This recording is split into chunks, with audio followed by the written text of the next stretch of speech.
नमस्कार. सेवा सामाजिक विकास संस्था या आपल्या एज्युकेशन प्लॅटफॉर्मवर मी भक्ती तुमचं सगळ्यांचं मनापासून स्वागत करते. ध्येय निर्देशित केल्यानंतरच आपल्याला मार्ग सुचतात. पण नेमकं गोल सेटिंग म्हणजे काय? गोल सेटिंग कशा प्रकारचे असायला हवे? ध्येय जर निर्देशित असेल तर त्याचा फायदा कशा प्रकारे होतो? पहिल्यांदा आपण बघू what is goal. Goal setting is a powerful method for considering your ideal future. तुमच्या आदर्श भविष्याचा विचार करण्यासाठी ध्येय निर्देशन ही एक शक्तिशाली पद्धत आहे. त्यानंतर ध्येय कशा प्रकारे निर्देशित करायचे ते आपण पाहू. Set smart goals.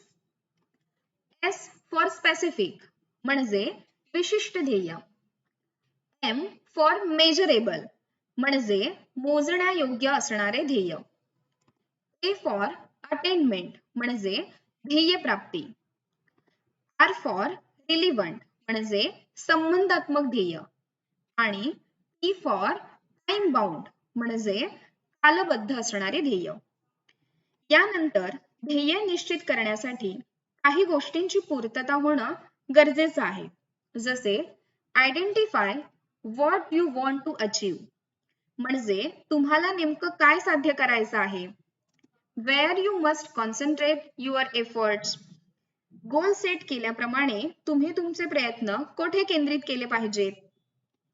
Also spot the distractions that can lead your astray. आपण ठरवलेल्या गोलसाठी आपलं लक्ष विचलित करणाऱ्या गोष्टी शोधून काढा ज्याने आपली दिशाभूल होऊ शकते.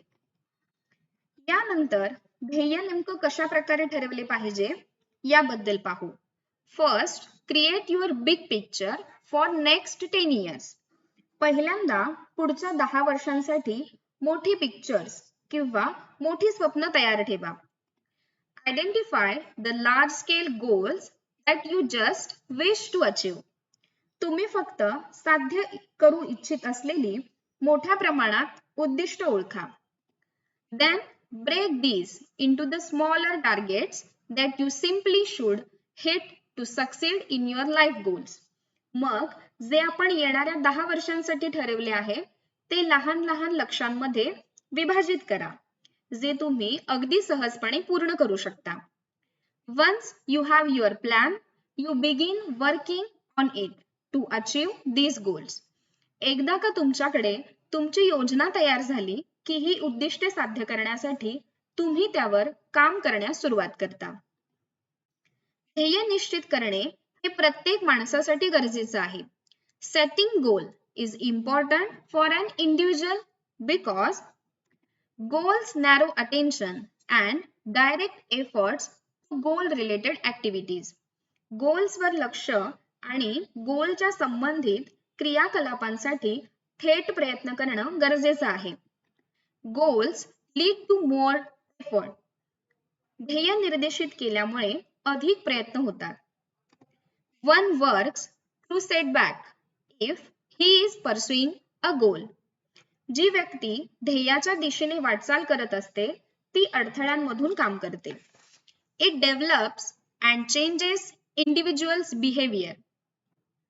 ध्येय निर्देशित केल्याने व्यक्तीचे वर्तन विकसित होते व त्यामध्ये आपल्याला बदल जाणवतात. आता प्रश्न आहे ध्येयाचे वर्गीकरण कसे करावे. Categorization of goals. In career, what level do you want to reach in your career or where you want to reach. करिअरसाठी तुम्हाला तुमच्या करिअरमध्ये कोणत्या स्तरावर पोहोचायचे आहे किंवा तुम्हाला कुठपर्यंत पोहोचायचे आहे हे लक्षात घेणं गरजेचं आहे. In financial, how much you want to earn, by what stage, how is it related to your career goals. आर्थिक, तुम्हाला किती कमवायचे आहे आणि ते कोणत्या टप्प्यावर, ते तुमच्या करिअरच्या उद्दिष्टांशी कसे संबंधित आहे. In education, is there any specific knowledge you want to acquire in your life. What information and skills you need to acquire to achieve your goals.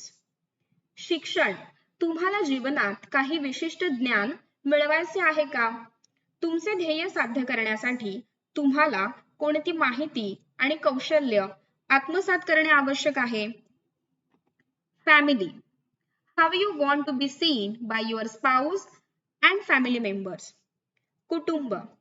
तुम्हाला तुमचा जोडीदार आणि कुटुंबातील सदस्यांनी कसे पाहिले पाहिजे यावर कौटुंबिक ध्येय ठरवले जाते. In health, do you want to stay healthy in your old age? What are you planning to achieve this? आरोग्य. तुम्हाला तुमच्या म्हातारपणी निरोगी राहायचे आहे का? हे साध्य करण्यासाठी तुम्ही कोणत्या योजना तयार करत आहात? Public service. If you want to make the world a better place, what will you do? सार्वजनिक सेवा. जर तुम्हाला जग एक चांगले ठिकाण बनवायचे असेल तर तुम्ही काय कराल? अशा प्रकारे ध्येय प्राप्तीसाठी आपण ध्येय निश्चित करण्यापासून त्याच्या वर्गीकरणापर्यंत माहिती घेतली. धन्यवाद.